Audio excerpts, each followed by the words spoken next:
Good morning again. I put it in the wrong place. So they let's get this held on 2 secs for a sec. So we interviewed Reiner last night. So on Monday we were supposed to interview him Monday. That's why we delayed the quiz show.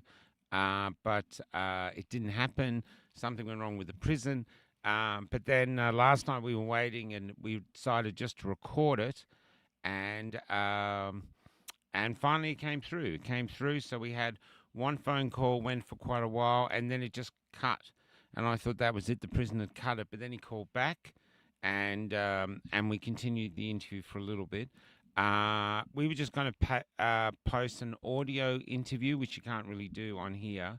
But then Kelli actually filmed me because I was in the bus, and she actually filmed me interviewing. So it's a bit narcissistic because it's just me, but it'll give you an idea.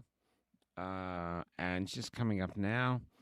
And it's quite an extraordinary story. And I just, as much as I could, I just let him talk. So as much as I could, I did try to shut up. Anyway, so this is the interview. It starts with Troy's incredible song.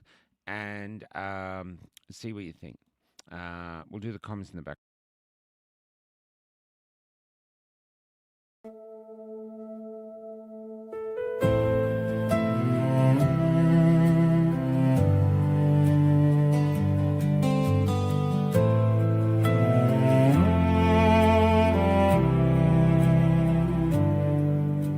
They took you past the courthouse gate with winter on the stone. You raised your voice when others bowed and faced the cell alone. A folded letter in your coat, a photograph of home. The guards can lock an iron door, but they can't own what you've known. We're waiting on Reiner, a good man standing tall, for every hand that would not bend, for every voice they stall. The years may mark the calendar, the walls may hide your face, but truth is walking toward you still, and freedom knows your name.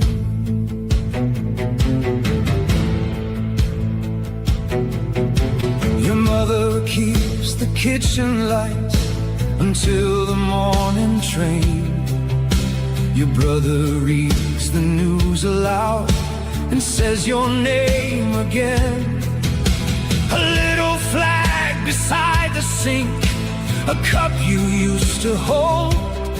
Small things become a kind of oath when courage has a cost. We're waiting on Reiner, a good man standing tall, for every hand that would not bend, for every voice they stall. The years may mark the calendar, the walls may hide your face, but truth is walking toward you still, and freedom knows your name. No tyrant writes the final line, no prison seals the sky. A nation hears the quiet ones who chose not to comply. And when the heavy doors swing wide, we'll meet you in the rain, not as a symbol carved in stone, but as our friend again.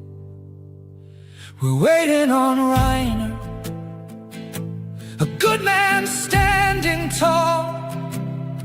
You kept your heart when power came to make the brave feel small. The years may mark the calendar, the walls may hide your face, but truth has crossed the border now, and freedom knows your name.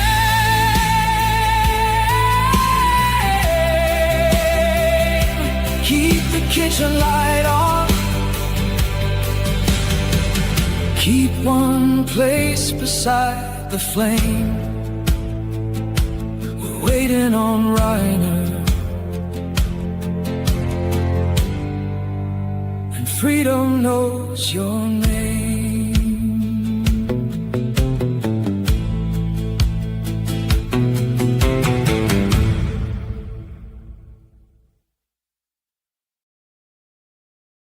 Reiner, I'm sorry about the delay. Hey, no problem at all. It's evening here, so good evening, Reiner. It's finally this is here, so it's great. Yeah. So can we begin? Because I don't know if you remember me, but we did one Sure. interview. Oh, we did one interview years ago, Yes, I do. and Yeah. and in that time, I really thought you then. I mean, you were such a pivotal character in this COVID debacle. You were you like the leader of the unofficial leader of the movement. You know what I mean? You gave such great hope to all of us. So it was clear that you were going to be a target to be removed and taken down, which is, I wonder if that's why we were so naive to think if we'll tell the truth, everything will work out for us. And Yeah, go ahead. I'm just saying that there I was. There I was in a pub talking to you in Germany. I think you're in Germany. Here I am now in a bus because I tour Australia interviewing people, and you're in a jail. So I'm wondering if we could start, because this is an audio, Yes. if you could give us a description of what your jail cell is actually like. Okay, no problem. Well, it's the size is about eight square meters. Part of this is occupied by a mini bathroom with a toilet and a sink. But other than that, there's only a bed and a very small desk. But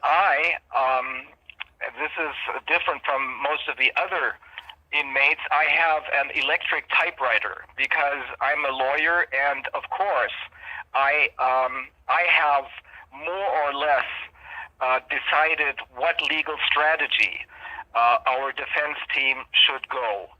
And that's because I have, I don't want to be a blowhard, but I have much more experience as a trial lawyer than any of the other lawyers on my team. We are about 10 or 11 lawyers, but I kind of lead the charge. So that's why I have a typewriter, an electric typewriter, and I use it to prepare all these different briefs that we needed to write, and that we're still writing, because now the focus has shifted from the criminal case to a civil case for damages, which is not limited to monetary damages, but which also includes an injunction to immediately release me because this was an abduction for political persecution. Yes. That is a violation of Article 16 of the German Constitution. It translates directly into what both the German Constitutional Court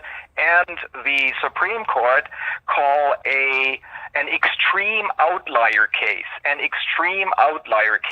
And that means that I have a claim for damages, including as I just explained, including the prohibition to incarcerate, which means, as far as the injunction is concerned, which means that they have to release me immediately.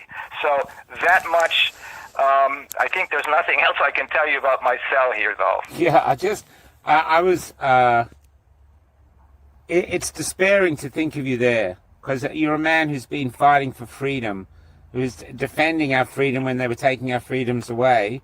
We've had all these other, Fauci is not in jail, all these other revelations, and people should be in jail, and yet literally the only person in jail is you, Yeah, well, but the thing about Fauci, he is, by the way, responsible for this, because back when I was not allowed to re-enter the United States, this is in late January of 2023, I was going to fly. My wife Inka and I had done a number of interviews. I had flown to, at the end of 2022, I had flown to Bucharest in Romania in order to do an interview with the former UN executive and my now friend Kalin Ceausescu. Inca and I were both in Bucharest. He's the guy who then later explained in a very popular video interview that the UN had been taken over by the World Economic Forum. Yeah. Then I did another interview in Britain with the authority on microwave radiation. That's Barry Trower, former MI5 and MI6 agent. And then Inca and I flew to Peru to do an interview with one of my colleagues from Canada, who lives someplace in the Sacred Valley, and to do an interview with one of the shamans there. And then when I wanted to fly back to the ranch from Lima in Peru, the airline told me that I couldn't board the plane because my right to re-enter the United States had just been revoked. Now, that was still under the Biden administration, which, together with Fauci, did everything to keep a lid on the truth about the pandemic. Yeah. So he is responsible for that. Plus, of course, the German section of the transnational deep state. And that's how I then was, in October of 2023, abducted by the German government. And they tried to cover this up as an extradition, which means the Mexicans want me out of there. That's fake because the Mexicans have already testified that this is fake. And when I landed in Germany on the 13th of October, they tried to make it look as though it was, the Mexicans were forced to make it look as though it was a deportation. Yes. And the Germans then made it look as though it was an extradition, but it was neither. It was so it was an abduction. Can you tell us what was the abduction like? Weird. My wife and I, we had been living in Mexico at a friend's house, American friends from Oregon, and one morning, my wife found that our passports were gone.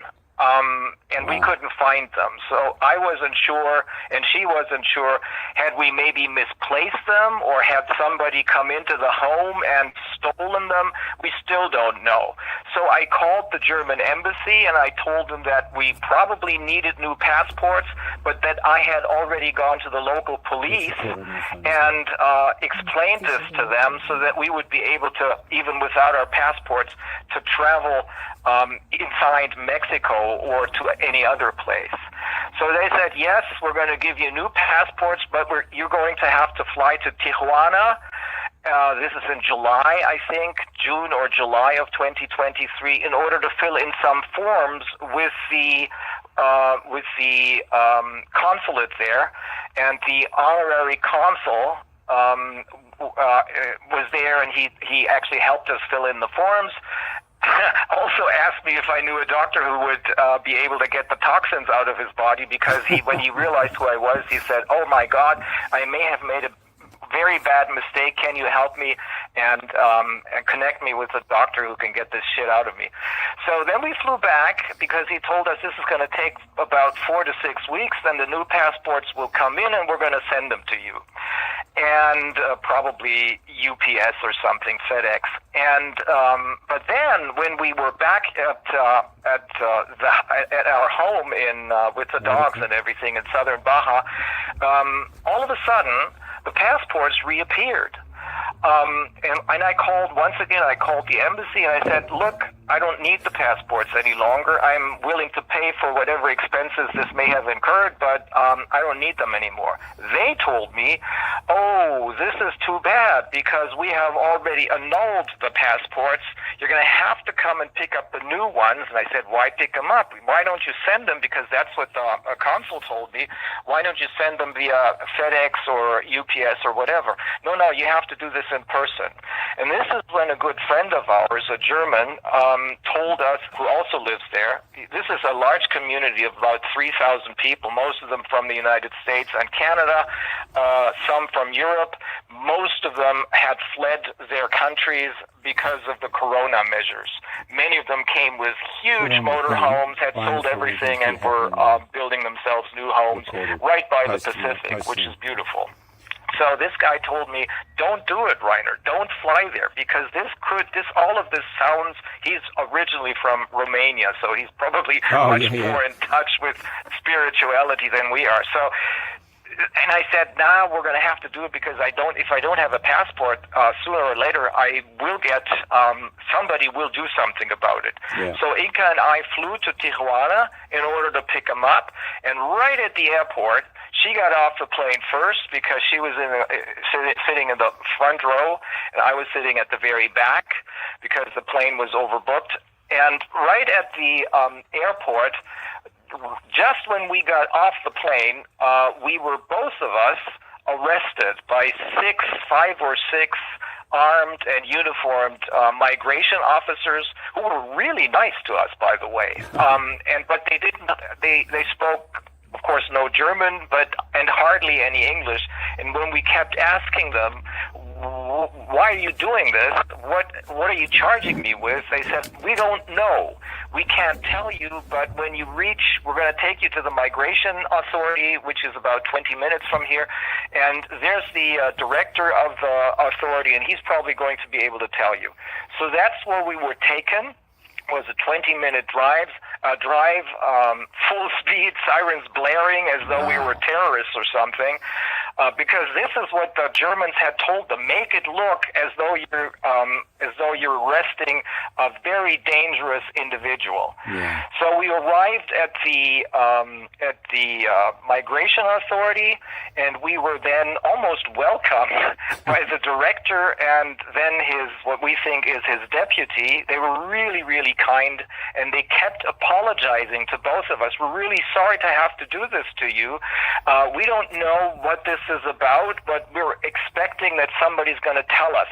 And then they told us, we're not doing this to you, because we have no reason to arrest you, as you have neither entered the country illegally, nor have you committed any crime in this country. And I said, well, what is going on here? And then one of the two went into a back office and came back with a fax that had just arrived.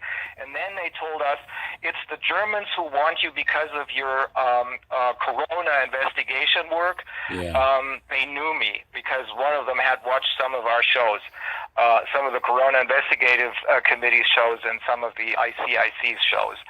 And then they said, well, I'm really, really sorry, Dr. Fuellmich, we're going to have to send you back to Germany because the Germans want us to do it. But then, of course, my wife started to cry, and I tried to calm her down, and they let her go.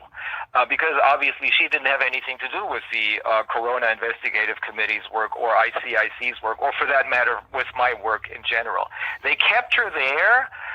They flew me first this is on October the 11th, they flew me first to Mexico City, where I had to spend the night in a huge room where tons of people who were obviously going to be deported were staying, no showers, nothing.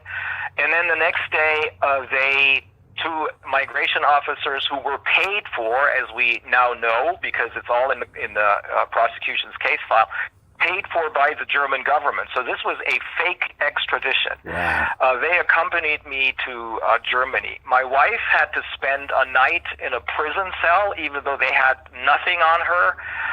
The reason is that the Germans ordered it, and they also took away her cell phone so that she wouldn't be able to call an attorney. Because had an attorney been able to talk to me, even in Mexico City, because I was there for a whole night, this whole scam would have blown up. As at that point in time, there was only a fake arrest warrant which accused me of having stolen money or having taken a loan with the intention to never pay it back, and plus the loan, this is what the fake arrest warrant says, was totally illegal and against corporate law. This is all stupid and wrong, of course, as much later came out during the trial.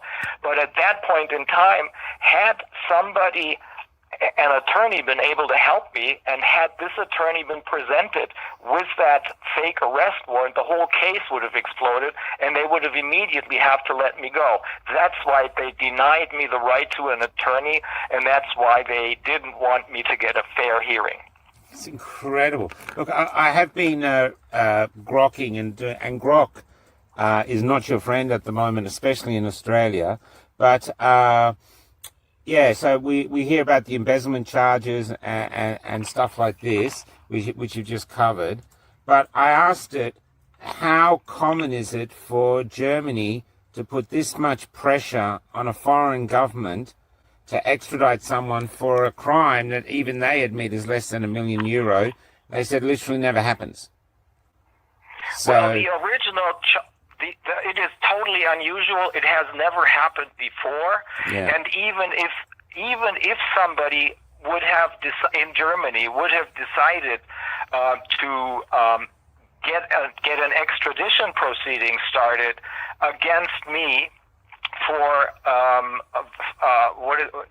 the original charge was violation of the fiduciary duty. This is a civil case, by the way. Yeah. It should have been tried in a civil court, and it is being tried in a civil court now because I filed this civil complaint with an accompanying motion for a preliminary injunction. But there's also now there's a shift that has happened over the last 2 or 3 weeks. There's now an investigation of the prosecutor who had me abducted in Mexico. There are going to be criminal charges filed against him. The attorneys turned agents for the deep state for the German variation of MI5. It's the Domestic Intelligence Service, but it's really it has turned into a domestic terrorist group. I'll spare you the details, but they're involved in at least 12 murder cases, but I'll spare you the details. So under ordinary circumstances, someone who is charged with having taken out an illegal loan, which is really a civil case, yeah, with damage to the people who alleged damage to the people who then charged me, or rather wrote the criminal complaint that set it all in motion. Ordinarily, 350,000 euros, that's the damage that they think that they suffered, even though they had stolen 1.58 million from me. I'll get to that in a moment. Yeah. Ordinarily, this would never have happened, not even an extradition. Yeah. You don't go, this is an economic crime, if you want to call it that. Not a violent crime, no serial killings or anything. No way they would have started an extradition. So that's why in this case, and for the other reason that they didn't want me to be able to tell my side of the story, they simply decided to do an abduction. But the real scandal behind all this is that the deep state, the German Domestic Intelligence Service, which is who in charge. There's one person in charge of that, and that's the government. In this case, it's the Secretary of the Interior. She's in charge of the Domestic Intelligence Service and of the German version of the FBI, which is called BKA. So those institutions came after me. It's all in the case file of the prosecution. Yeah. And the first time they went after me because of my work at the Corona Investigative Committee, that was in late 2021/early 2022. They wrote directly to the DA's office in Göttingen asking them to invent a crime against me, for example, fraud or Wow. violation of a fiduciary duty. but they were so sure of themselves that they had not expected that there's still a few people in Göttingen that are not corrupt. So the case ended up on the desk of the one not corrupt senior prosecutor. Her name is Reiner. She did a very, very detailed preliminary investigation. She watched some of our shows. She looked at everything, looked into our books, etc., etc. She knew about the loan contracts. We also bought some gold in order to protect part of the donation money from the state seizing it, because we were warned that the state would do this by an American journalist who I really trust. So she looked at everything, and she then wrote, one, I don't see anything of relevance as far as crimes are concerned. This is perfectly legal. They did exactly, or I did, because I was the face of the Corona Investigative Committee, they did exactly what they promised the donors to do, to provide a thorough analysis of what had happened during the pandemic in order to hold the government that literally suspended the German constitution during the pandemic instead of protecting it, in order to hold them to account. And this is, by the way, exactly the same thing that the former president of the German Constitutional Court, a highly regarded professor of law by the name of,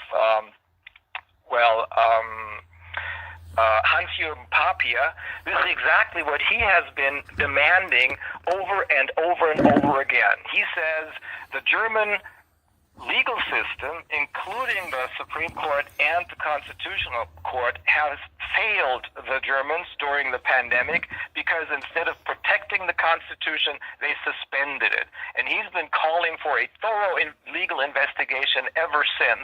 And this is what he's going to get, because this is what we're going to do. They're not going to be able to stop me. We will start Nuremberg 2.0. We've been preparing for this behind the scenes, and we're now ready to go. Can I just go back a bit, because I've just been reading about you now. Can you just show how awful they were to you once you got back to Germany, and how they treated you in jail, from your months of isolation, which contravenes all the United Nations rules and EU rules when it comes to isolating a prisoner. Can you expand on that? Yeah, this is probably what's going to break their backs. Just like the ritual child abuse cases, Epstein cases will break the monsters' backs. When the judge who was running the show, and who also did the prosecution's work, when he realized that the prosecutor in charge was just an idiot. You know, what had happened is the second attempt, the first attempt, as I just described, it failed because it ended up on the desk of this one woman who still tried to uphold the rule of law. She even told, by the way, the Domestic Intelligence Service to go to hell. I mean, she used much nicer words, but that's what she did. She wrote them that she is not going to simply follow illegal orders and start a criminal proceeding against someone who has not committed a crime. But then, 2.5 months later, the Domestic Intelligence Service used 3 of their agents. 2 of them had worked for the Corona Investigative Committee for a couple of months until we realized that these people were plants and were only after the money. One of them, we found out, had been working for the deep state, for the German Domestic Intelligence Service, and for the secret police for many, many years. So they activated those 3 guys and made them, this is 2.5 months after the woman refused to open a criminal investigation. My former co-host, Viviane Fischer, I had written her an email. This is in August of 2022. I had written her an email explaining that I and Inka and my dogs, we would move back to our ranch, but that I would continue to work with her on the Corona Investigative Committee. But I was sick and tired of her because she's such a chaotic person. She doesn't even finish her sentences. I didn't want this to become public, but I told her as much in that email. And I told her, by the way, I'm going to sell the last one of our homes. We had 5 pieces of real property in Germany. I'm going to sell the last one of our homes, and I'm now renting a new place for my law firm, but I'm in the process of paying back the loan that I had taken out. And the moment she understood that this would probably cause her a lot of problems, because if I wasn't sitting in Berlin with her and doing the Corona Investigative Committee, but rather I would be joining her via Zoom, this would probably damage her reputation. But I had just had it with her. So she decided to send this email to the 3 attorneys, 2 of whom had been members of the Corona Investigative Committee, but we had kicked them out about a year or so earlier, because we understood that these people were working for the deep state and were only after the donations. She actually, and I still to this day, I can't understand it. She contacted them, gave them my email. They, of course, forwarded it to the Domestic Intelligence Service, and they realized, oh my God, if he is going to pay back the loan, we're not going to have anything to pin on him. Yeah. And that's when it all started. They wrote very quickly and hastily a criminal complaint, and in order to avoid the senior prosecutor to once again refuse to start a criminal investigation, they transferred a young and inexperienced prosecutor from the city of Hanover to Göttingen, changed the file number so that now he was in charge of this case and not the other woman, because the senior prosecutor was in the process of once again telling them to go to hell. Yeah. She wouldn't start a criminal investigation. So she was out of the way. They started this criminal case. This guy never investigated anything, and then based on a totally false criminal complaint, which might have been written by idiots, because if you look at it, it's so amateurish. It's a hastily written criminal complaint based solely on this totally false criminal complaint. The prosecutor issued an arrest warrant on March the 15th. Now, to make a long story short, and in order to answer your question, the judge, when he finally realized that I had taken charge of my own defense, this is on May the 3rd of 2024, when the judge, instead of throwing the case out and letting me go when his case collapsed, because this were not illegal loans, it turns out he invented new charges, and he said, we're not going to go after you for illegal loans or loans that are in violation of corporate law, which, as I said, is a civil case, really. Yeah. But from now on, we're going to go after you because you violated a secret agreement between yourself and Viviane Fischer, my former co-host. And the defense said, what? I mean, where's the secret agreement? Well, it doesn't exist in writing. Well, how has it been entered into if not in writing? He said, not orally either. What? I believe that there is such an agreement, and I construe this from the loan contracts. Well, we said, well, the loan contracts are loan contracts. If we had wanted anything else but a loan contract, we would have done so. We're both lawyers. Yeah. Said no, and then we said, we need to respond to this.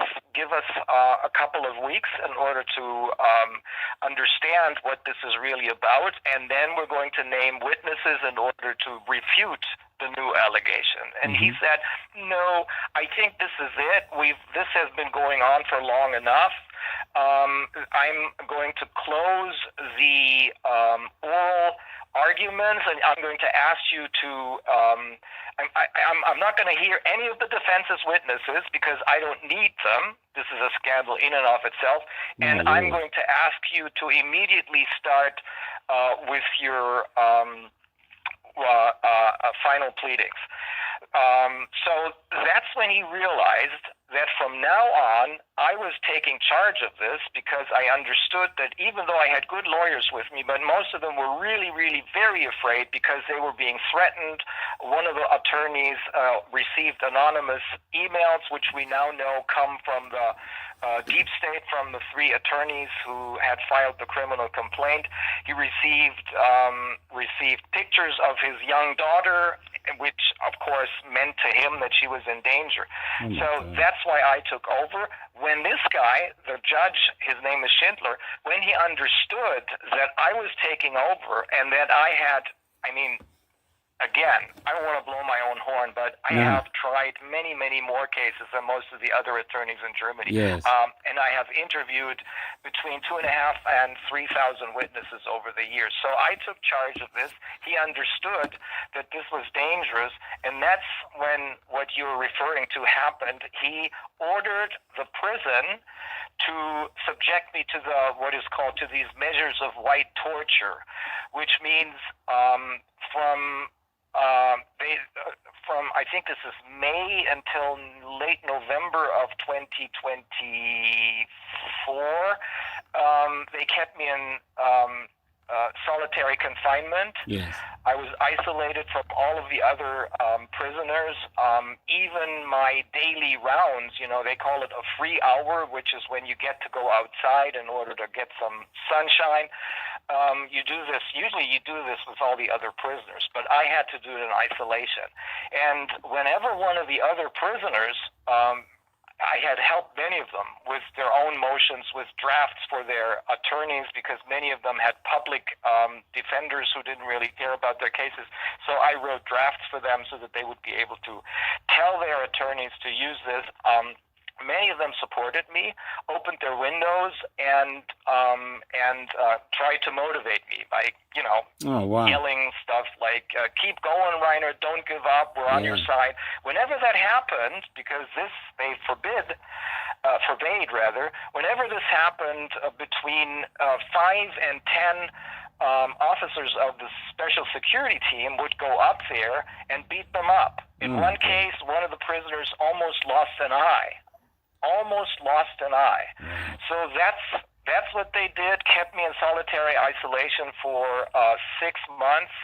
They whenever they transported me from the prison to the courthouse and back, there were special guards, police officers in between 5 and 6 vans full of police officers, which were carrying machine guns and, of course, pistols and machine guns. Were also wearing bulletproof vests, so that the public would think that this is a dangerous terrorist. Yes. And at one point, I was taken to a doctor because I called in sick one morning, and instead of taking me to the courthouse, of course, they took me to the doctor. But instead of taking me to the medical department at the prison, they drove me once again, sirens blaring, full speed, 5 vans full of police officers with me. They drove me to the private practice of this doctor. I was wearing a suit because I was supposed to be at the hearing that morning.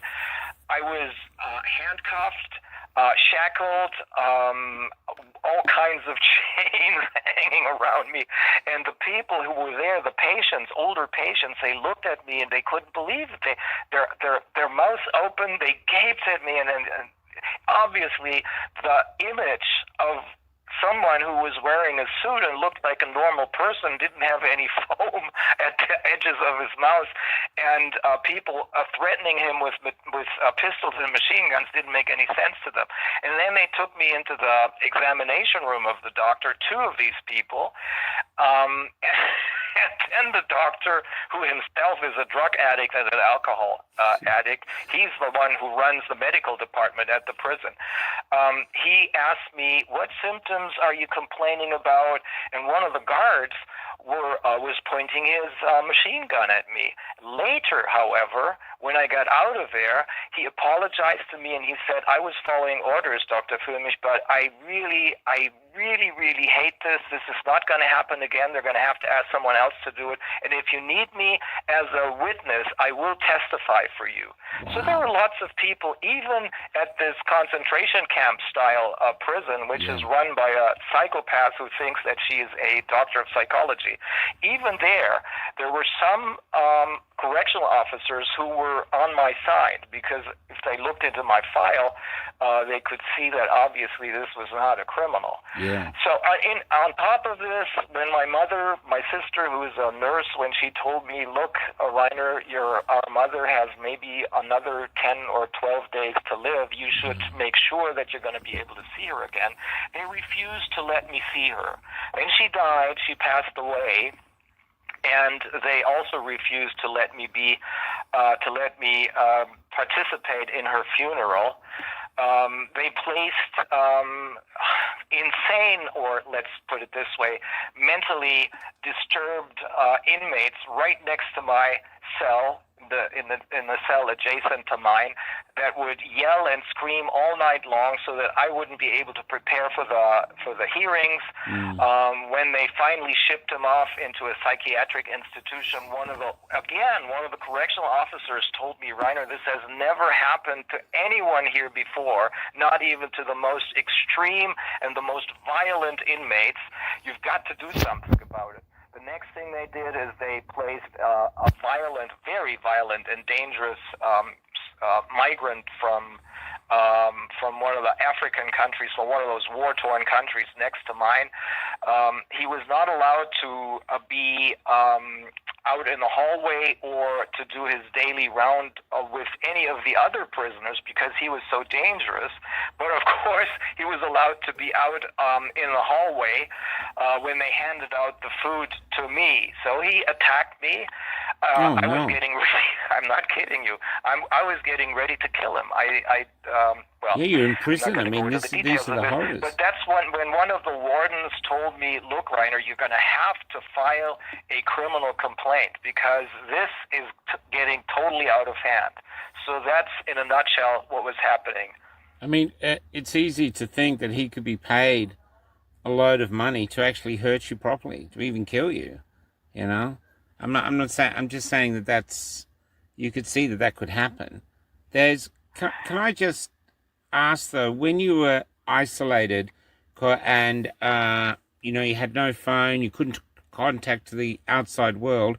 I've got a doctor over here who was challenged the narrative. He spent 5 days in isolation. He said it was very difficult. How did you survive that? Well, the most important piece of help, if you want to put it that way, is that I received so much mail from so many people from all over the world, letters and postcards, and I was still able to talk to my wife, only 20 minutes a week, and all of these phone calls were being monitored, but it was still... It is probably what helped me survive this. Plus, I don't know if I told you this before, but I had a great childhood. My father was, to me, he was a leading police officer in the town of Bremen, and to me, he was always a hero. And he would. When I was little, my sister's 2 years younger than I am. He would take us, my sister and me.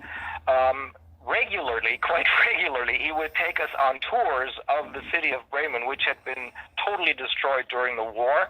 But the center of the city, the marketplace, with the town hall, there is a statue of the Knight of Roland carrying a sword in one hand and a shield in the other, and beneath his or between his legs there's a what today would be called a handicapped person, a crippled person. And my father, the statue faces what in Bremen is called the Dome, which is a large church. And my father would always tell us, this statue of the Knight of Roland is the symbol of justice. And without justice, there cannot be peace and there cannot be freedom. So whenever you see that somebody is being treated unjustly or even beaten up or something, you're going to have to step in and do something if you can. Yeah. You must do this. And I always remembered this, and I believe that many years later, after I'd become a soldier, in officer school, et cetera, but I wasn't able to follow orders from idiots. So many years later, I decided I'm going to study law, and I think this is because of what my father said, and I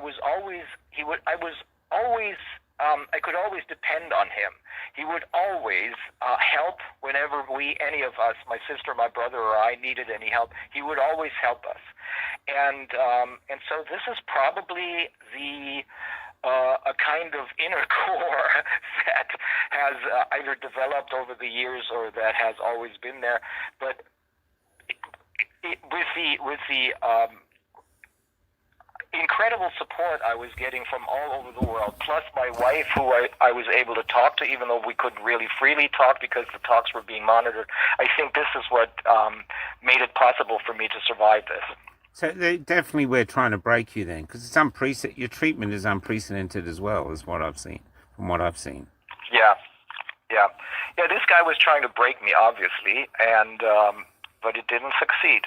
Yeah, and even like just saying about your mother, and I know you've told the story and I've read about it, but were you close to your mother as well?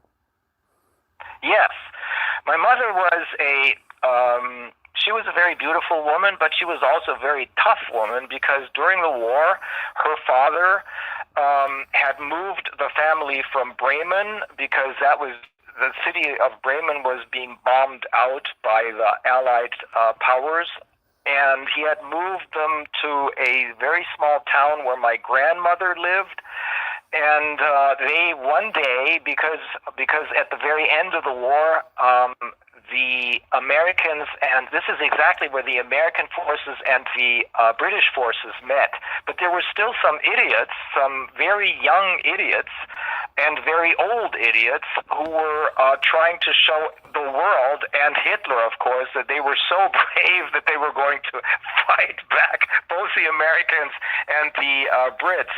So the Brits and the Americans responded and used their tanks and fired at anything that was moving. And the house where my grandfather had moved the family to, my grandmother's house, my great-grandmother's house actually, was burnt down completely with everything in it. So my mother didn't even have any clothes. They had to borrow clothes from the neighbors, and she didn't have any shoes. And so for about a year, she would have to walk. Even in wintertime, she would have to walk to get a train that would take her to the school, and without any shoes. So she was a very tough woman. Yeah, I just find it so cruel not to even go to the funeral. You know what I mean? For something that is a civil case, and it's only small. I know it is, but it's profoundly evil, I think, is a way, you know, a true lack of humanity. Can I ask, the appeal also has been thrown out. What happened with the appeal? They rejected it and informed us of this on August the 18th. So this is only about a week ago. And the appeal, the rejection itself is extremely strange because it bears the date not of, as you would expect, August 17th or 16th, but March 17th. So what I believe has happened is that there was a fight amongst the five. This is a five-judge panel. There was a fight amongst them because, not everyone in the judicial system is crooked. Not everyone is corrupt. In fact, there were a couple of active prosecutors and judges helping us from behind the scene. Of course, I can't name any names because they're going to lose their jobs. But that's just to say that not all of the judges in the system are corrupt. So we were thinking that maybe up there at the Supreme Court, maybe two or maybe even three of the judges would, if looking at the file, would decide, no, this has gone way too far. This has got to stop. This is a slow slide into willful and arbitrary law, which is really lawlessness. And at the same time, as everybody could see now, it's so obvious, this country is sliding into totalitarianism. So we were hoping, of course, you know that no one who becomes a justice at the Supreme Court is not in line with the government, but we were still hoping that for some of them, this wouldn't be true. And I think there's lots of evidence that points in that direction, because that's probably the reason why it took them so long, and that's why they backdated the decision. How do we know that they backdated it? Because up until July of 2026, when either the defense lawyers or the other courts that were involved in this, the district court and the lower court, the regional court, all of them were told by the Supreme Court that they hadn't reached a decision yet. This is in writing. In the prosecution's case file, there's a handwritten note by the prosecutor, John, the guy who they transferred from Hanover to Göttingen, and he says in that note, this is dated July 1st of this year, the Supreme Court notifies us that the case, that the appeal has not been decided on. So, but they backdated it because they were now in trouble, because there's the principle of speed. Whenever somebody, an accused or defendant, is not out of prison but in prison, which should be the exception, but in my case it was, and in many other cases it's the rule, then they have to speed things up, which means ordinarily no one should be kept in pretrial detention for more than 6 months. But in practice, this is irrelevant now. But there are rulings both by the German Constitutional Court and by the European Supreme Court which say that if you want to keep someone in pretrial detention for over a year, you need to have extraordinary circumstances.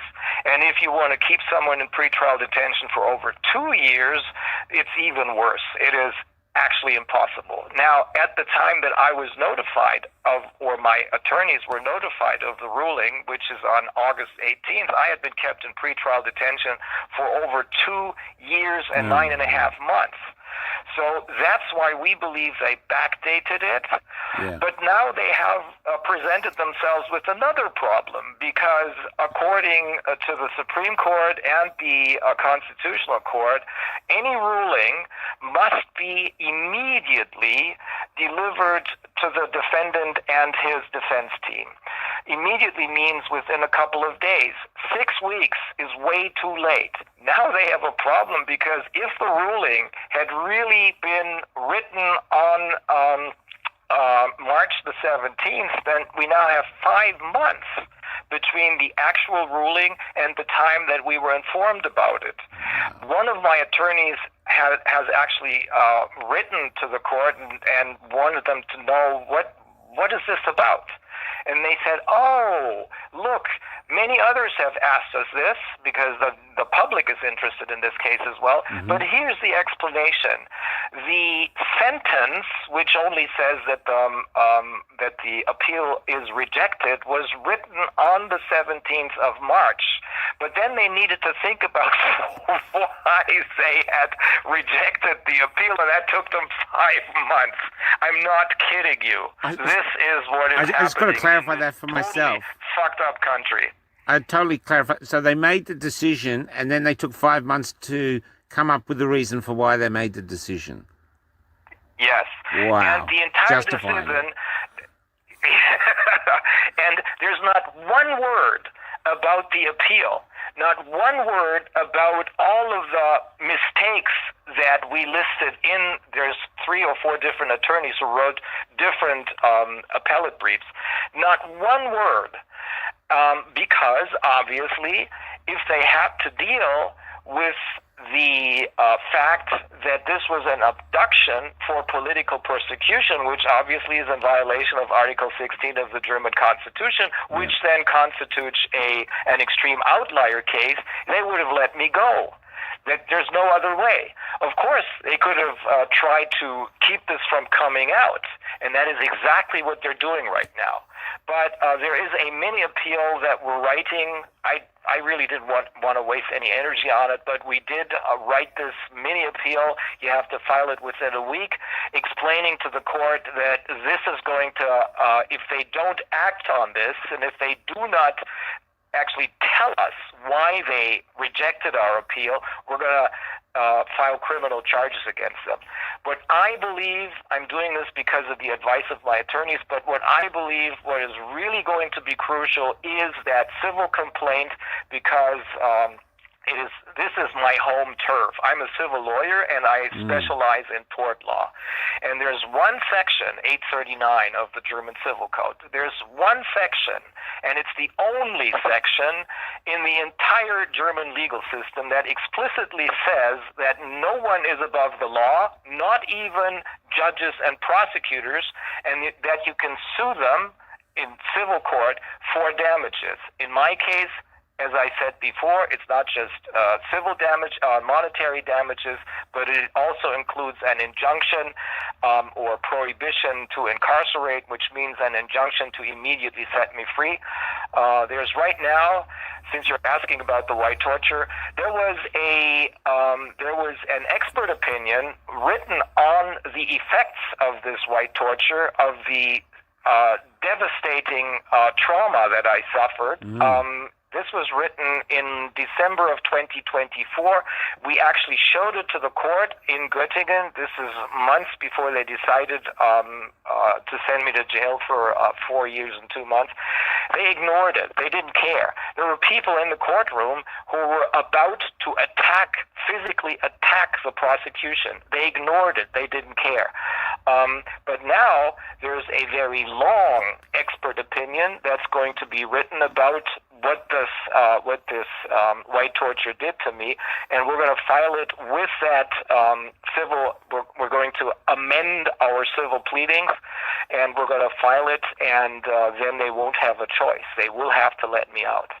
Well, I do hope that. I do hope so. But I just want to go back, because the other thing you're dealing with is social media is where everyone's going to look you up, and we did the same to figure out questions for this interview, questions that aren't pertinent now, because Grok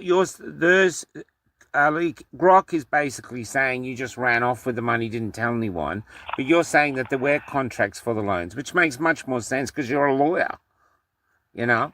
Well, I know there's a number of people from the deep state. Controlled opposition is what you call them. They get paid for writing these hit pieces. Yeah. But if you look at the real facts, and everything I'm telling you can be checked and rechecked and rechecked. I just published a 1 minute and 5. This is a week ago. A 1 minute and 1 hour and 5 minute complete account of what's been happening. You can also look into because we published all of the briefs that were written. You can check them out. You can look at the evidence that we have. So this is a complete lie by idiots who were paid for lying. The money is still there. They stole my fucking money. They stole 1.158 million euros. Wow. I only owed, as far as the paying back the loan, 700,000. They have the money. The deep state has the money. Even the gold is still there. We bought gold. I think we paid $1 million or so. It has either doubled or even tripled in value since then. Everything is still there. So anyone who says anything different is a fucking liar. It's actually really great to talk to you. It's just great to hear your voice. You wear an incredible beacon of hope, and you still are. But it's the world is in such turmoil. Can I Yeah. indulge just to go back even further before the arrest? Well, why did you decide to set up the committee? What was the driving force to take on these powerful people? Because I know you took on Volkswagen, you beat them, took on Deutsche Bank, so you already had powerful enemies out there who did not like you. Why did you decide to take on the this? Well, I'm not even sure what it is, but whatever this thing was that brought this bullshit pandemic and the vaccine and everything else, the vaccine passports, everything we've seen, what was the driving force behind that? I know you say about your father and that, but what was the driving force? And did you, at any point, even at the beginning, think they could really come after me for this? Well, what triggered Inca's and my return to Germany in late May or early June of 2020 is we were staying at our ranch with the dogs at our ranch in Northern California. I was running my German office, which used to be 17 lawyers, but at the time we were down to 7, I think. I was running it from California because I was constantly in touch by phone and chat messages and emails with a senior attorney who had been with me for over 24 years, I believe. So everything was running smoothly, and just as I had done before the pandemic, I was traveling back and forth between Germany maybe 3 or 4 times a year, because some of our clients wanted me not to delegate the case or the hearing to someone else. Some of the more important cases, for example, they wanted me to try them personally. So that's why I had been commuting more or less between Germany and Northern California for quite a while. Yeah. But then we got the news that this was first happening in Germany, or at least we thought it was. That we got the news that this is in March of 2020, that all of a sudden what had started as a mild flu, and we all know now that it was no more dangerous than a mild flu. Even the WHO agrees with that with respect to the mortality rates, because this has been published over and over and over again by many different scientists, among them the highly regarded Professor John Ioannidis of Stanford University. So this was nothing but a mild flu. Yes, they may have tried to play with a virus, if there are viruses. Maybe it's something completely else. I tend to now believe that there are no viruses, but they keep using the virus fear because it's invisible. But I think I'm in good company because there are many Australian doctors, and even Dr. Mike Yeadon, my friend Mike Yeadon, he believes now that there are no viruses. But at any rate, it hadn't been any more dangerous than whatever they did, even the gain of function experiments. It had not been any more dangerous than a mild flu. But then, all of a sudden, overnight, they changed their tune, and all of a sudden they said, oh, this is extremely dangerous. We're going to have the only way out is a vaccine, but we're in the process of coming up with something, but you're going to have to wear masks, social distancing. And I thought, I can't believe this bullshit. I mean, I've been in medical and pharmaceutical law for 15 years, which is a part of tort law, by the way. So I spoke with Inca, and she said, look, we have to go back. You have all the connections. You have organized all of these international meetings in Göttingen, the conferences. You know the people, so you get them together for maybe an extended weekend, and then the government will understand that they made a mistake. Now, this was, of course, extremely naive because we had no idea. This is when we decided to go back. This is late May. we had no idea that this was a concerted effort by what is now called the deep state, the transnational deep state, and that we were really up against monsters. I'm saying this deliberately. Some people call them psychopaths. I call them monsters, and because they have no empathy. They are, to a degree, some would call them insane. I just call them monsters. Yeah. So, but we didn't know that. I thought that we were going to be talking to reasonable people who just made mistakes in the government. So that's when Inka and I decided to go back. We met, or I called someone who I knew from my time at this anti-corruption NGO, Transparency International, which, as it turns out, is very corrupt at the top, but they're good people in the lower echelons. And I had known Wolfgang Wodak from my work at that NGO.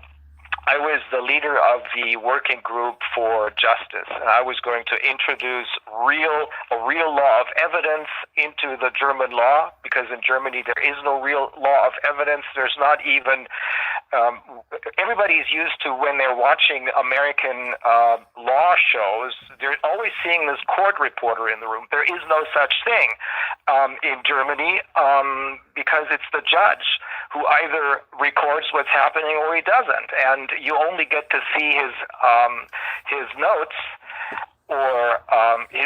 after the trial has been or has ended through a judgment. So that's what I was doing. That's how I know Wolfgang Wodak. And when I called him, I said, Wolfgang, I think Inka and I are going to come back. You, as a doctor, what do you make of the situation? And he agreed. He said, this is not normal. This is not a pandemic. This is probably nothing but a mild flu. And he connected me, because I knew that I wouldn't be able to get anything done if I didn't have any help. And I needed another attorney, but at least one attorney. But there was no one out there at that time who was willing to stick their neck out.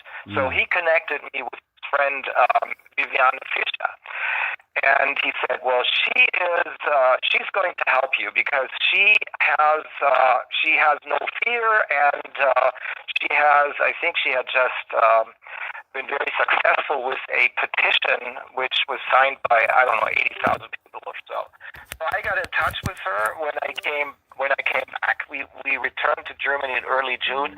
I immediately met her in Berlin, drove by train from Göttingen to Berlin, and I thought, oh, this is a weird person, but as long as she's going to do what needs to be done, let's do it. Yeah. She and I then discussed what we're going to do.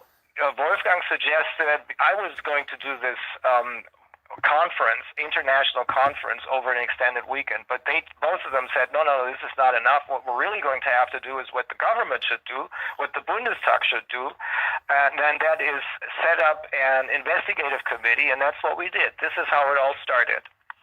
So it was really, you innocently really thought if you came forward with evidence, rational heads would prevail. That was it. That's extraordinary, isn't it? Yeah. I think we were the same here in Australia, and yet it's simply not the case. There's something really dark behind all of this, and they don't get... Do you think that the people behind all of this, whatever's happening, the reason they justify it and can live with themselves is they have a vision for a world that they're heading for, which is different from today, where maybe a lot of us aren't there, or something like that? They've got a vision that they're heading for, and they've accepted the fact that there will be carnage between us and that. Yes, to a degree, I agree with that. I think, I'm a rational lawyer. I have more than 30 years of experience as a trial lawyer, but because of what's been happening over the last 6 years, I have, and I'm not a religious person. I do not believe in organized religion because to me this is all about power. This is not to say that people who are members of organized religion are bad people. Not at all. Some of my very, very, very dear and very strong supporters are, for example, are members of the Catholic Church. Mm-hmm. There's a nun in Portugal who's been supporting me. There's Archbishop Carlo Maria Vigano, a very intelligent man. I would almost call him a friend. Very, very good man. But I personally, that's one of the reasons why we lived on that ranch in Northern California. It's surrounded there's no one there except us, only nature. And it's on a little hill, on a little knoll actually, which is where the Indians used to wait for the buffaloes to come by. Wow. And you can still find arrowheads and stuff. Wow. And to me, their view of the world, which is that there's a great spirit, and of course it's a benevolent spirit. It doesn't tell us what to do and not to do. It doesn't threaten us. It's the great spirit that connects us all, and that's inside everything within the trees and animals and the universe, etc. That makes much more sense to me. But what I have come to understand, reading the works of, for example, Rudolf Steiner, but also looking at what a famous German pastor wrote, who was killed in the days before the end of World War II in a concentration camp. I believe what Rudolf Steiner says. He says at least 1/3 of the population that walks the earth is not really humans. They look like humans, but they have no soul. Now, if you looked at the problem from a scientific standpoint, the psychologists and psychiatrists would probably call them psychopaths. Yeah. But I call them monsters. And he says they don't have a soul. There's no inner core. They are being run from outside. There is nothing in them. And then, if you also take into account what Dietrich Bonhoeffer wrote about when he died, I think he wrote, shortly before he died, he wrote a letter to his fiancée, and he said, the real problem is not the people who are running the show. It's all these people, the puppets, who play along. Because yes. Without them, this wouldn't be possible. They are utterly stupid. It's stupidity. And so if maybe there's another 1/3 of the population that fits this bill, I think it's probably more, then that's what we're dealing with. Yeah. But here's the thing. Things have shifted, at least over the last couple of months. It started with Keir Starmer being more or less kicked out of office, and the next in line is Friedrich Merz. He's the chancellor, German chancellor. He's collapsing right before our very eyes. It is as though we're watching in slow motion, as though we're watching a car crash. You don't want to see it, but you can't really avert your eyes. He is collapsing right now. His popularity rate is, according to the polls, is down to 12 or 13%. It's the lowest ever recorded for anyone. Yeah. He's going to lose all the state elections, the upcoming state elections. It's going to start on September the 6th in the eastern states of Germany, because they still remember what totalitarianism looks like. It's only one generation ago. Yeah. For us in the western part of the country, it's 3 generations ago, and most of us don't remember it. Yeah. But here's the thing. There's us on this side of the fence, and then there's the others on the other side of the fence. But most of us have not been jabbed. Most of us can still make up their own minds, look at evidence, and use their own reasoning to come to a decision. That's not true for the other side of the fence. And that's why I believe that we're right now not just witnessing the collapse of the deep state, but we're also seeing the beginning of a kind of a new world. I tend to believe, in accordance with with Rudolf Steiner and of course the North American Indians, I tend to believe that there is a higher power out there, and then there's of course a very dark power. But the dark power, as far as I'm concerned, from looking at what's going on currently, the dark powers have lost their power, and now it's up to us to push them over the edge. I'm seeing the same in Australia. Our major parties, Liberal and Labor, are also struggling. Liberal Party is basically kaput. And One Nation, this right-wing party, is seen as a right-wing party, is rising up, and it's seen as the orange wave. And we're seeing this all over the world, like with the Italian Prime Minister and in Argentina. But I just want to get back to you for a second. And I just want to empathize with you because I'm just seeing that ranch in my head. And there's a film out at the moment called The Odyssey. And it's all back in time, written by Homer, of course. But so many people on the planet now are going through their own odysseys. And it's not a journey. It's a complete challenge of everything you believe. You have to go deep into your character to discover who I am, what do I actually stand for, what am I prepared to die for. And you are going through an immense odyssey. So can I ask you, and you don't have to answer this if you don't want to get personal, how have you changed from the person who had never even heard of COVID to the man that I'm talking to now? Well, maybe I think there's two things basically. One is I am much more focused on priorities. You know, when I first met my wife, this is in 2008, I was caught in a very bad marriage. It was all about money. We had many cars, we had many homes, we had a home on the island of Mallorca, but it was all about money, and I was working my ass off. But I didn't like my life. And that's when I met my now wife, Inka, and she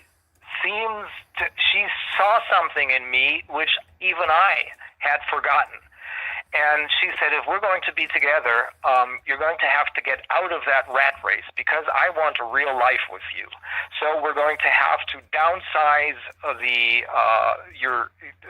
firm, the law firm, and we're going to have to spend time together. And slowly but surely, I did that. So that's now this is even more important to me. Money doesn't matter because pretty soon we're not going to need any, because if you don't pay any taxes any longer, and you don't pay for energy because there's free energy, that solves part of that problem. But the other thing that a major change is probably also that I've become more and more aware of the spirituality, which I just tried to describe. Yes. In probably not very adequate terms, but in the fact that there is a higher power, and that this higher power is something that connects us all, and that's what's going to make all the difference. Because those of us who will get through this, us on this side of the fence, we all agree that it's not about money, but it's about us collaborating, true democracy is bottom up, not top down. Yes. So this globalism bullshit is going to disappear. Yes. It all starts in our families, then come the communities, and then comes the country. We need to, the EU is a construct. It's a deep state construct, and it was designed in order to be the first, mini one world government. And if that works, then there would be a real one world government run not by the EU, of course, but by the United Nations. But this is all coming apart now. The EU is dissolving. The United Nations has become irrelevant. So it's all coming apart. So this is the second major change, if you want to call it that I have become much more aware of this type of spirituality, which I connect with the North American Indians' way of looking at life, the Great Spirit, etc. Yeah, it's interesting. Since you've been in jail, it's happening. I hear people talking all the time now about finally that people are waking up in droves. It's Yes. I see it as an exodus, and people are realizing they've got no agency in the modern social contracts, and they're looking for something different. And it's happening in America. I'm seeing that people are living in their cars and hitting the road. They're looking for a society that is going to be more conducive to their souls, because the one that we're being offered by our governments, we can see is not. And all we do is lose. And it's really beautiful. I actually think pain is essential and suffering is essential for you to learn. You know, I've actually got, not to go, I've got a belief that there is a God too. I'm not a believer in the mainstream religions, but I do believe there is a God. I actually believe he's imperfect, because there's no perfection anywhere. Everything, because perfection is a destination. We're always growing. So I actually feel we're in a war, a spiritual war now, and the future is undecided. And you are one of the greatest warriors of that in that time. And to talk to you now, I didn't know who I was going to talk to. I didn't know whether you were going to be despondent, or just trying your best to put on a brave face. But I hear real hope in your tone. I hear real fire in your belly. And is this new, or has it never gone out, even no matter what they've done to you? It has never gone out, and that Wow. has to do with the fact that I'm here in prison, because if you show any weakness in prison, then you're a dead man. Not necessarily always, but in many cases, either the correctional officers will make use of that weakness. I'm not saying that this is the rule, especially here in this prison where I am right now. People are there's a few exceptions who are sadists, but most of the correctional officers are really nice. Some of them have even read the book that was written about this case. Wow. And they just can't believe it. But there's also the fellow inmates. Most of them don't know what's going on, because between 80 and 90% of the inmates here are migrants from other countries who hardly speak any German, let alone can read or write. And I would say between 70 and 80% of the inmates here are drug addicts. Some of them are trying to kick that habit, but since there's literally, in none of the prisons here, there's literally no effective health care, there's nothing that can be done about it. In fact, in all of the German prisons, 5 or 6 of them one of them has been closed down recently, and the other 4 are under scrutiny. Some of the correctional officers were arrested because what's happening, you can buy any drug here. You can buy cell phones for 1,500 euros, and so there's a problem obviously inside these prisons. Prisons, to me, do not make any sense. They do not serve any purpose except that they're a money-making machine. Yeah. But what really happens is that people who are, and there's at least 25% or so of the inmates who are either truly innocent, like me, I'm just a political prisoner, or who should receive medical care, therapy or something. This is at least 25 to 30%. But then there's some people in here who are in here for murder. For example, you may have read about this. There's this guy who a couple of weeks ago killed 6 people. Yes. A man from Turkey, but he grew up in Germany. He killed 6 people.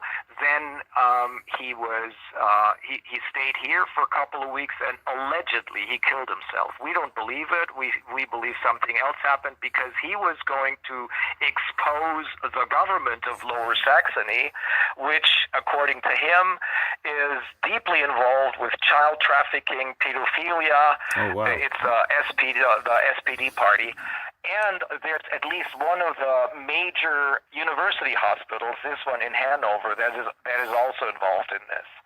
So that's why you can't show any weakness here. Yeah, I I never guess. even shed a tear when my mother died because I told myself you're gonna have to survive this, and you can when you get out of here, then I can probably break out in tears and do something. You know, this is when my father died.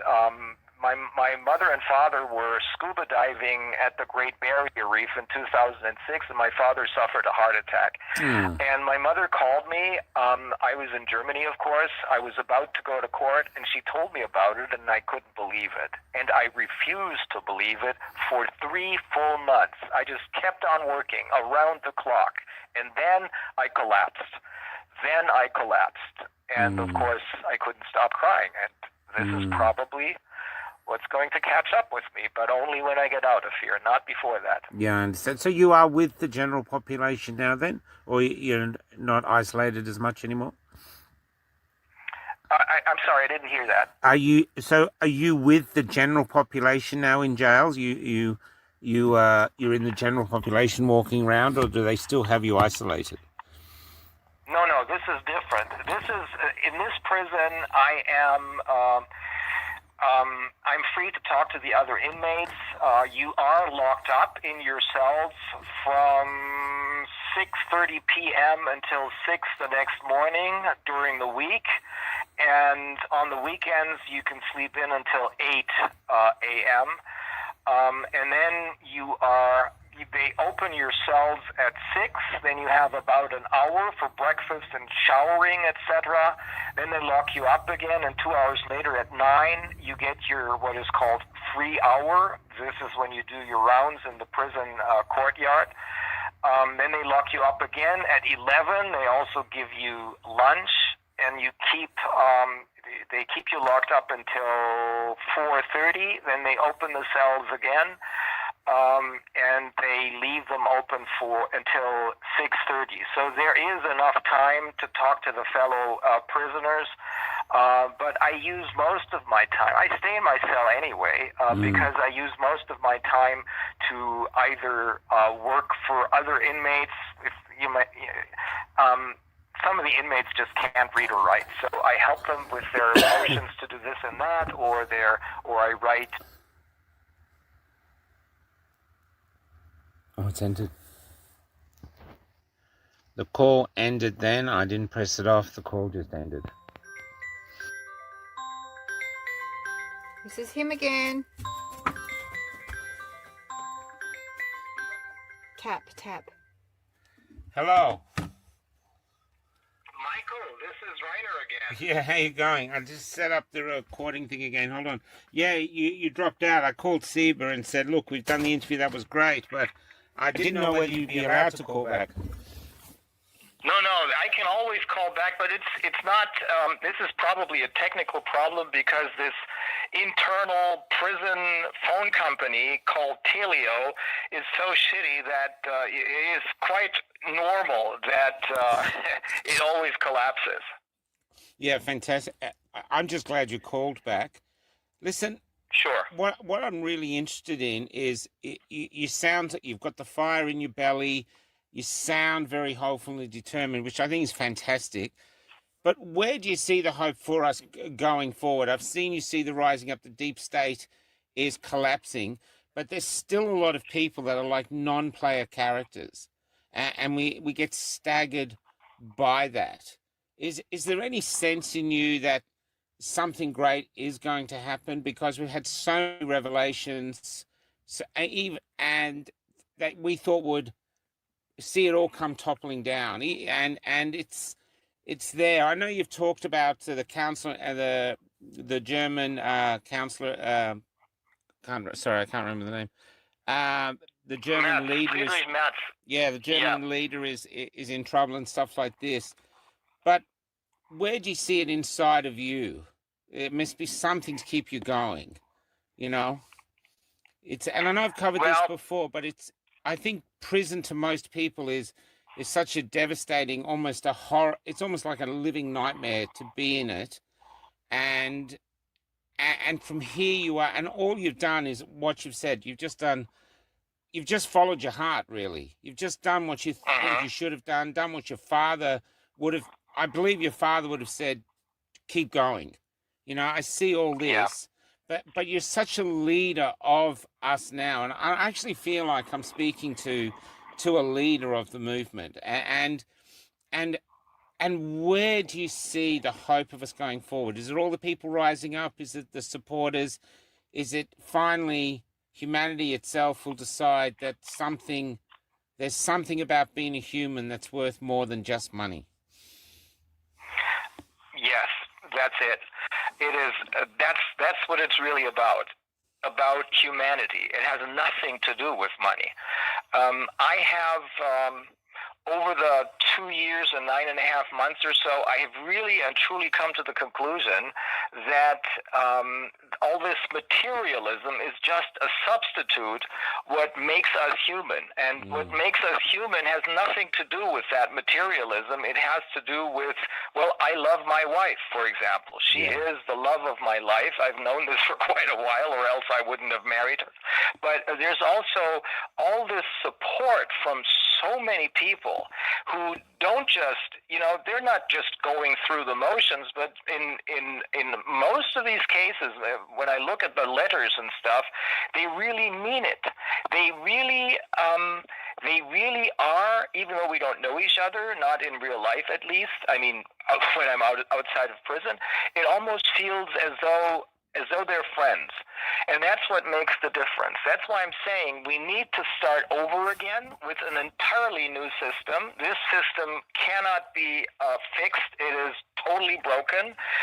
We have to start with our families and our communities. It is our communities that have to decide how they want to live, what kind of school system they want, what kind of health care they want, et cetera, et cetera. And then connect with all the others to exchange the best ideas or so. That's what democracy is really about, and that's what humanity should be about. Helping each other, supporting each other whenever it's necessary, having fun together. That's what counts, not how much money someone has or how many cars they have or how many homes they have. Yeah. And another really, really important aspect of this is, and this is also something I learned from my father when he told Rita, my sister, and me, look at this statue. He's facing the Dome, which is that church in Germany.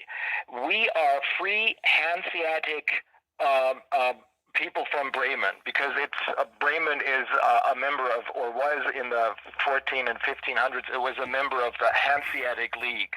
And we are free people. Nobody tells us what to do. We do not bow to anyone.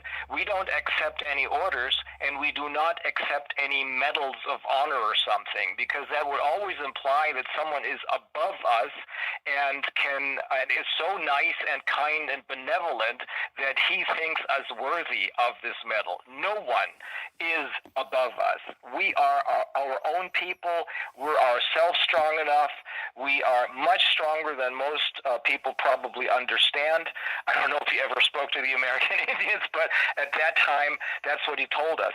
And that's what I truly believe. And this is what I'm seeing as well. And I think you can see it in Australia, because many of the people who write me from Australia, I don't want to name any names here, but many of them explain to me that things are shifting even there. Oh, yes. Not just politically, but also there's more and more people who want to know about the pandemic. They want to know what really happened.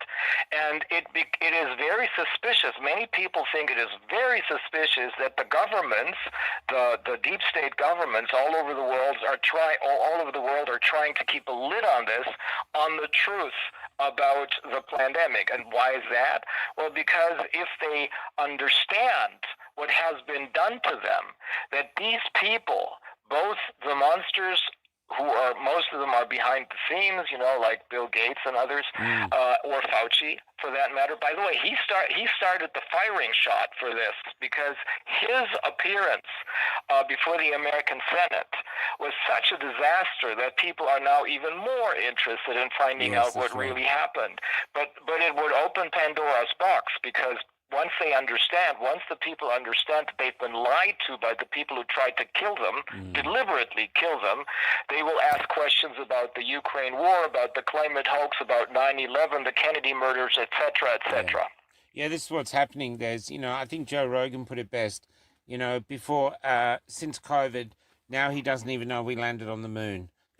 Basically, I interview people all the time, and everybody is basically, no one knows what the truth is anymore. Everyone's becoming agnostic.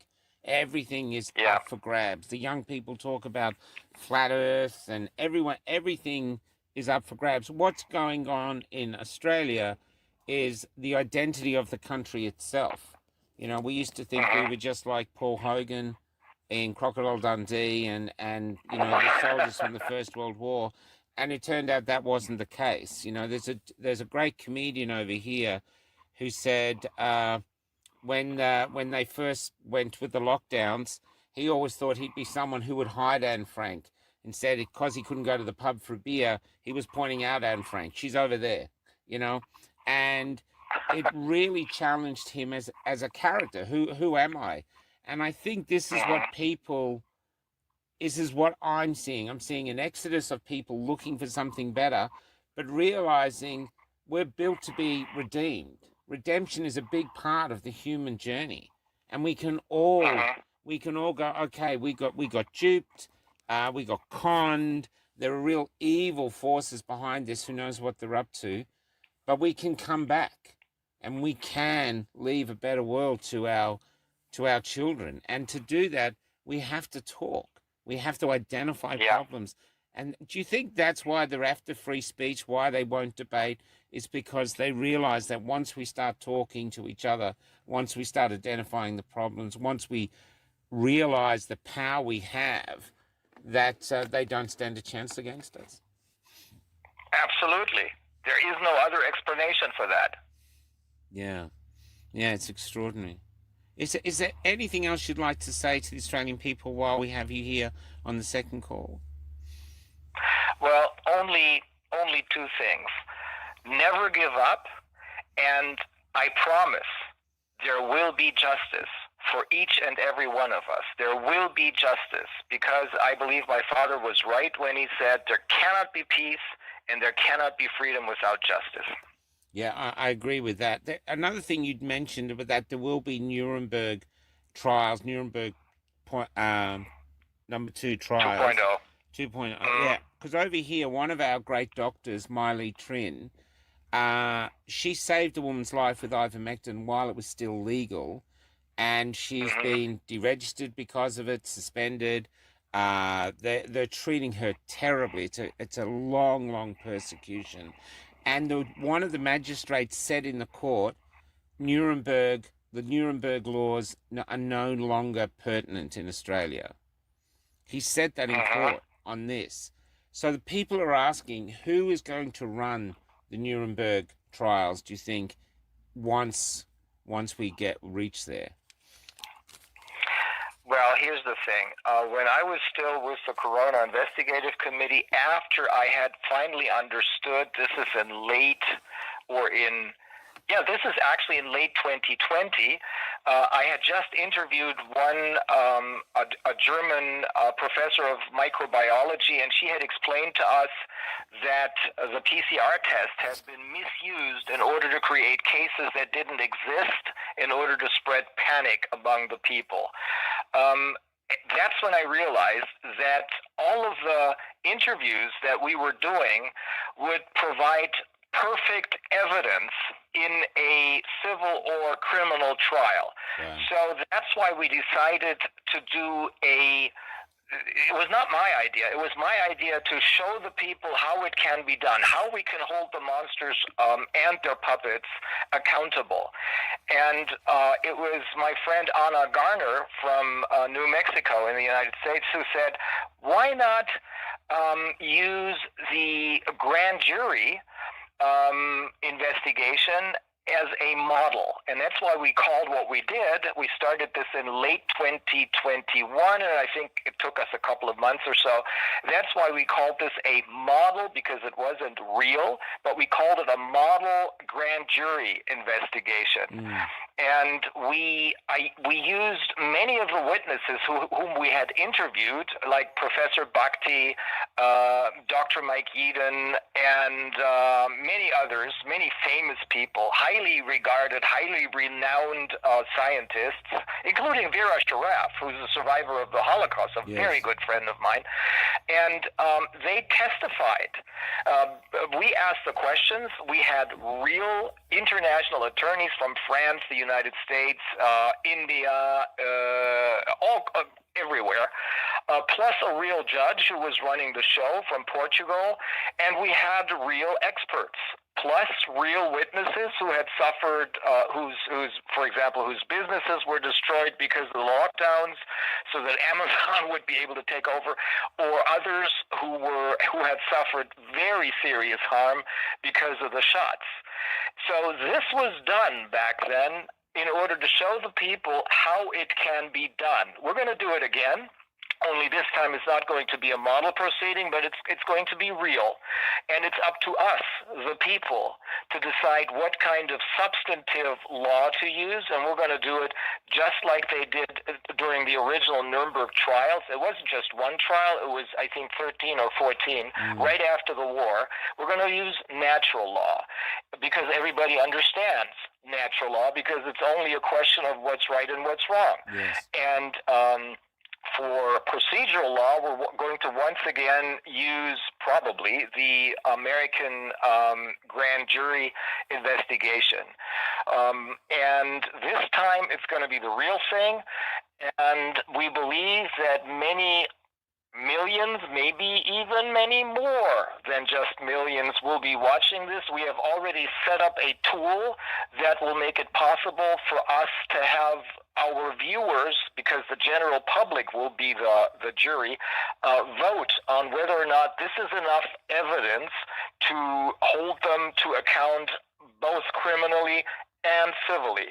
Criminal law, as far as I'm concerned, is not very useful.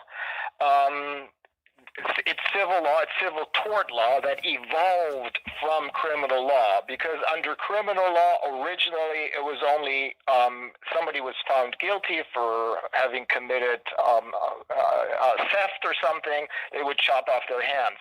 Somebody would be found guilty of having either gravely damaged someone or even killed someone, chop off their heads.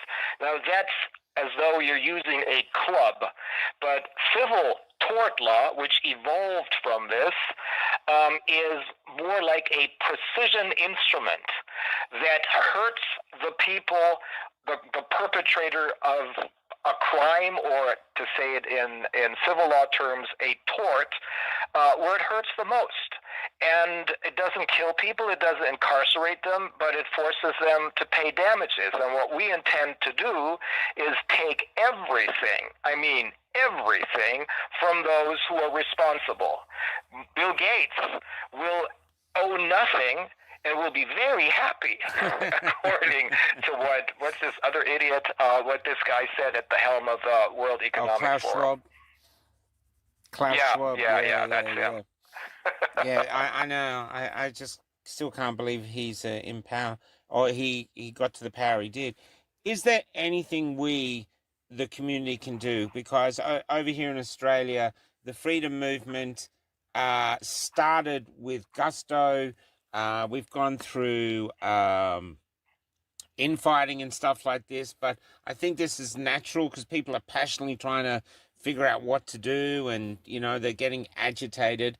But there's, with only the freedom movement, there's all these other people waking up.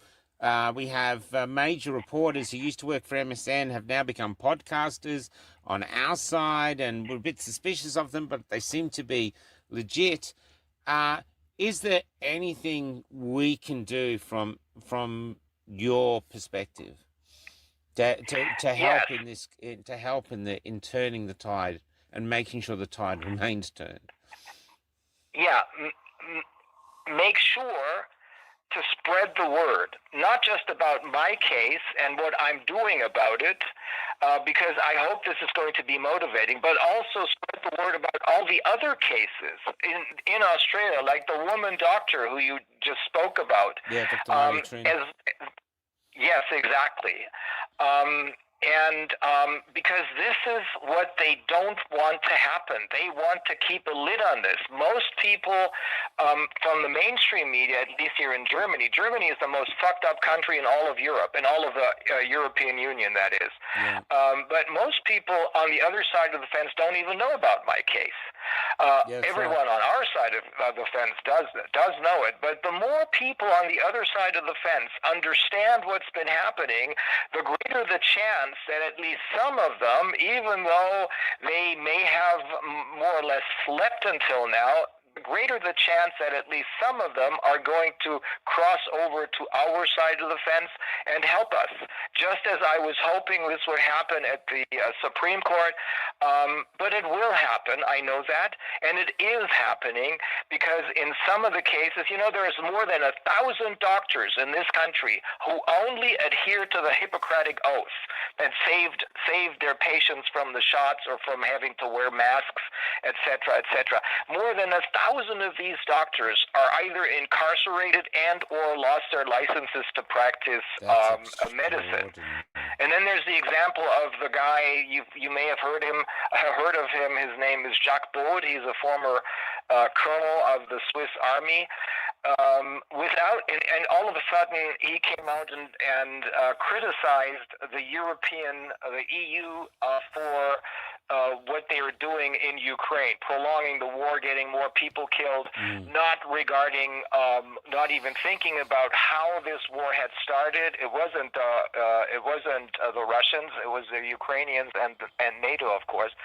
But he, without even any criminal charges, without even a trial, was sanctioned by the EU president, a woman who was never elected into any office, who is now being criminally investigated because of the corruption in connection with the purchase of billions of dollars of vaccines. Now, this woman decided this guy needs to be demonetized. He's lost everything.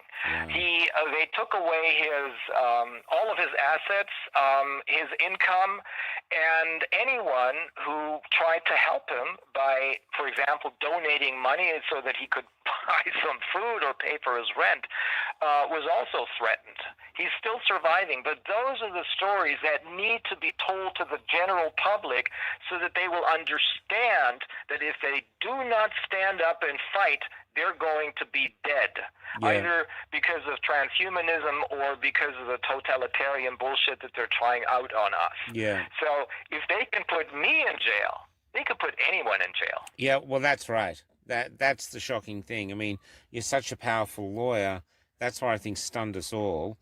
Can you just spell that gentleman's name again? I'd love to reach out to him. Yeah, his first name is Jacques. He's from the probably French-speaking part of Switzerland. Jacques, that's spelled Jacqueue. Yeah. Jacqueus.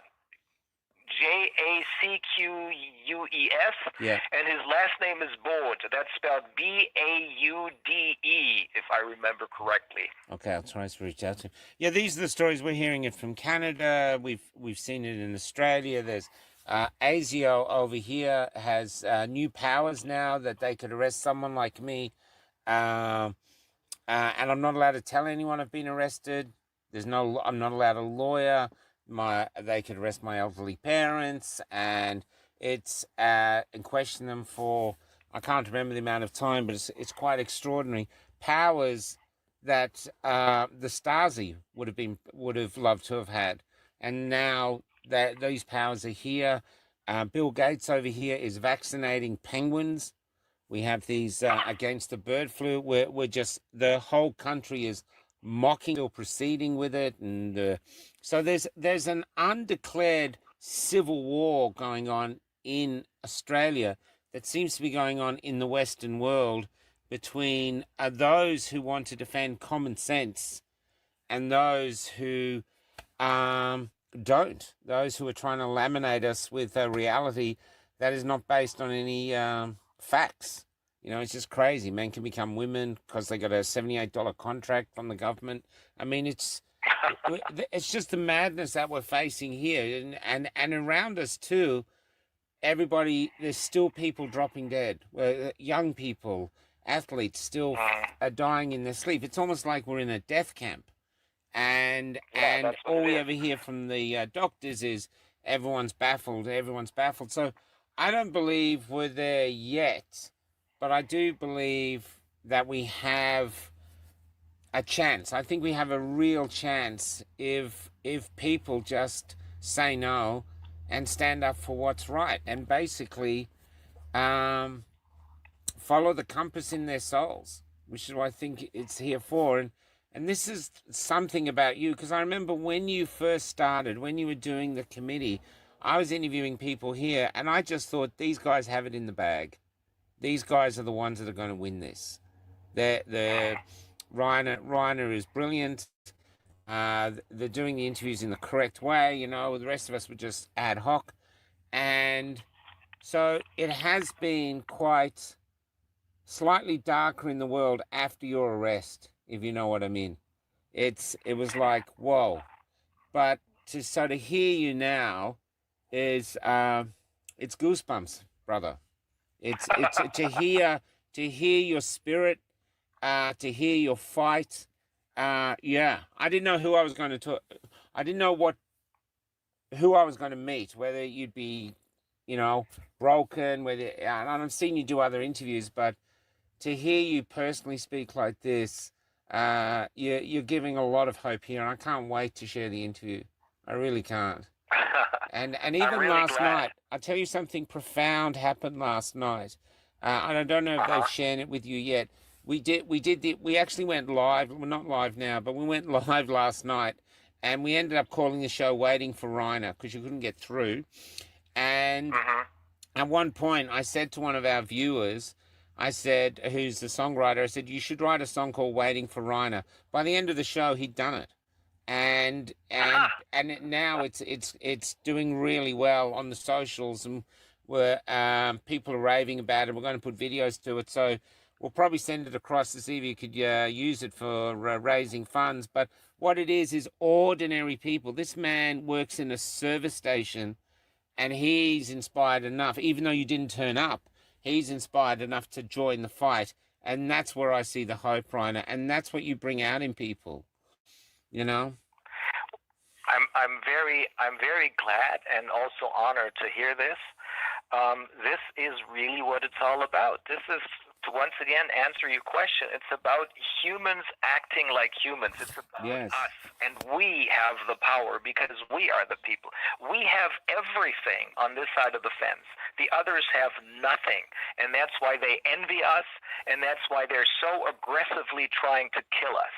So the only thing I can say is, with reference, for example, to the Canadian truckers, keep on trucking. Can't lose. Yeah. Well, I don't know if you know, but the truckers, the Canadian truckers, inspired something over here. People went to Canberra from all over Australia at their own volition. Well over 1 million people got to Canberra, and MSM wouldn't cover it, and a lot of people didn't know it happened.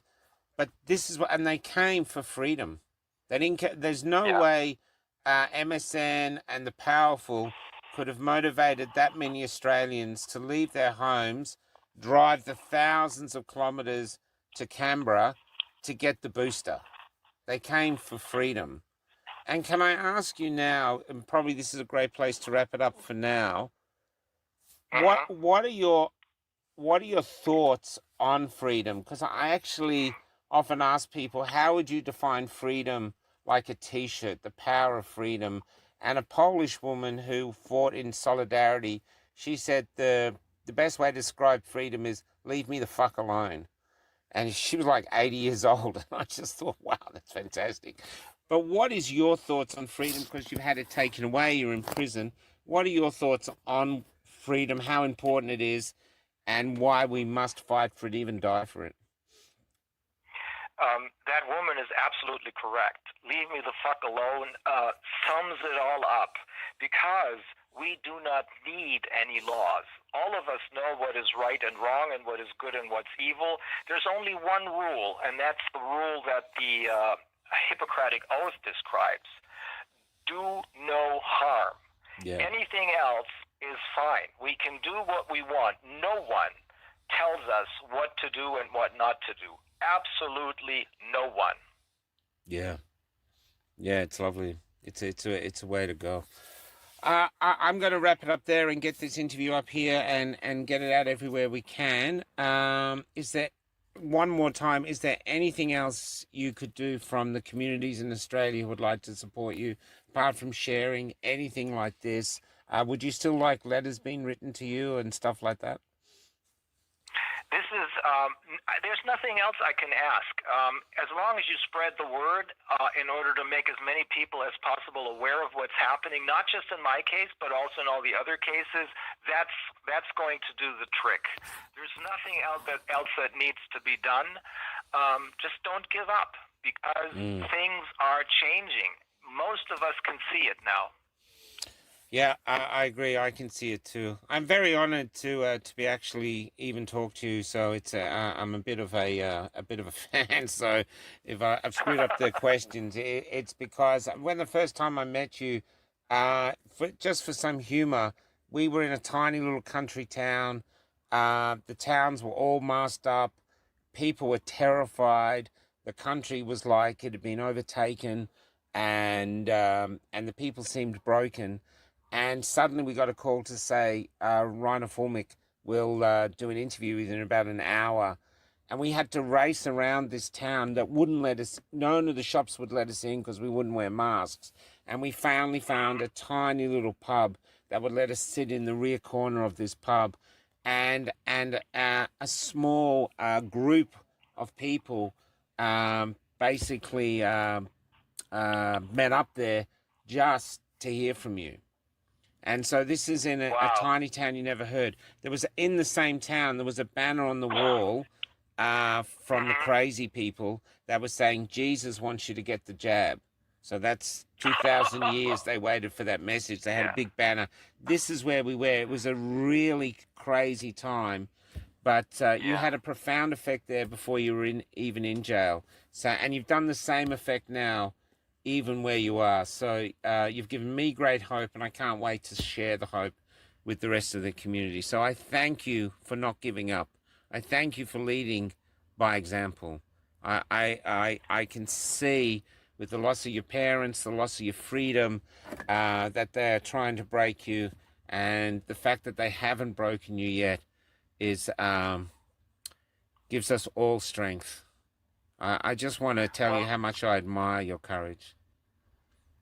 I am very grateful for you having me on your show, and it is, as I said, this is probably a watershed moment right now, or else I wouldn't be talking like this. But this is something that is only partly explainable, explicable by way of rational thinking.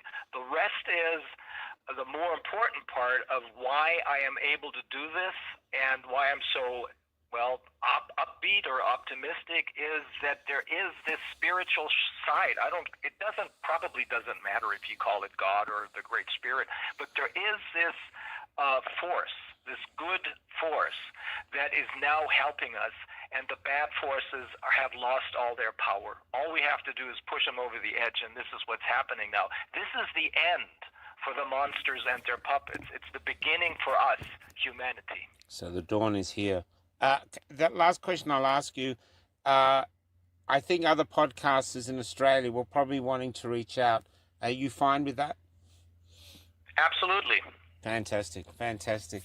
Well, my captain, I thank you for this interview. I'm going to get it up now, and I'm going to share the living hell out of it. And I thank you again. And I wish you the best in your day. And let's go from there. And I hope to hear from you again and maybe meet you one day.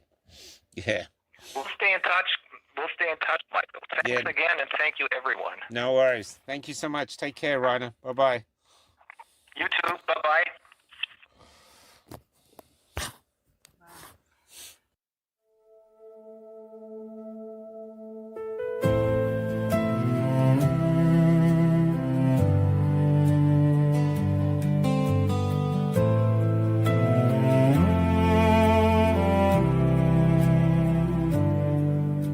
They took you past the courthouse gate with winter on the stone. You raised your voice when others bowed and faced the cell alone. A folded letter in your coat, a photograph of home. The guards can lock an iron door, but they can't own what you've known. We're waiting on Reiner, a good man standing tall, for every hand that would not bend, for every voice they stall. The years may mark the calendar, the walls may hide your face, but truth is walking toward you still,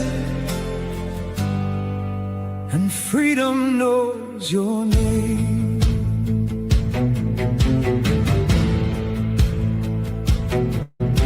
Your mother keeps the kitchen lights until the morning train. Your brother reads the news aloud and says your name again. A little flag beside the sink, a cup you used to hold. Small things become a kind of oath when courage has a cost. We're waiting on Reiner, a good man standing tall, for every hand that would not bend, for every voice they stall. The years may mark the calendar, the walls may hide your face, but truth is walking toward you still, and freedom knows your name. No tyrant writes the final line, no prison seals the sky. A nation hears the quiet ones who chose not to comply, and when the heavy doors swing wide, we'll meet you in the rain, not as a symbol carved in stone, but as our friend again. We're waiting on Reiner, a good man standing tall. You kept your heart when power came, to make the brave feel small. The years may mark the calendar, the walls may hide your face, but truth has crossed the border now, and freedom knows your name.